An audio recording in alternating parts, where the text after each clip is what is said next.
ده بقى عشق المصريين، أحلى طبق جبنة بالقوطة، آخر جمال وآخر حلاوة، ما أقولكوش على الطعم وعلى الجمال، تعالوا بينا نحضره مع بعض، بس من فضلكم لو عجبتكم الطريقة ما تنسوش تشتركوا في القناة. أول حاجة هنجيب طبق غويط علشان نعرف نقلب فيه المكونات كلها، وهننزل بأول حاجة معانا الطماطم، طبعا مقطعينها صغير جدا علشان كده نستمتع بالطعم واحنا لما نيجي ناكل،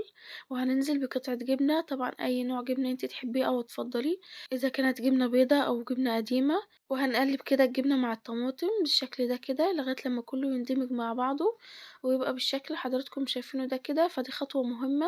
أهم حاجة لازم تقلبي كده الجبنة مع الطماطم واقعدي قلبي فيها كده لغاية لما كله يندمج مع بعضه ويبقى بالشكل اللي حضراتكم شايفينه ده كده، وهننزل عليهم بالطحينة، بس أهم حاجة نختار نوع طحينة كويس، وهننزل عليهم بزيت الزيتون، لو مكانش متوفر عندك ممكن تستخدمي أي نوع متوفر عندك في البيت، يعني مش لازم زيت زيتون.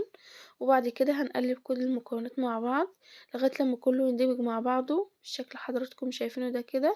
اقعدي قلبي فيه كده لغاية لما كله يختلط مع بعضه، وما تنسوش قرن الفلفل الحراق، بس انا محطتوش علشان معايا اطفال، ده بقى بينقل الجبنة بالقطة بتاعتك في حتة تانية خالص، بجد بيفرق اوي في الطعم، وبيجربيه كده حطي على الجبنة بالقطة فلفل حراق وانت هتشوفي الطعم. وهنجيب بقى طبق التقديم وهننزل بالجبنة بالقوطة وهنرش عليها رشة كده بسيطة من زيت الزيتون، وبكده عملنا أحلى طبق اللي الناس كلها بتعشقه، وما اقولكوش بقى على الطعم وعلى الحلاوة، جربوه إن شاء الله هيعجبكم جدا،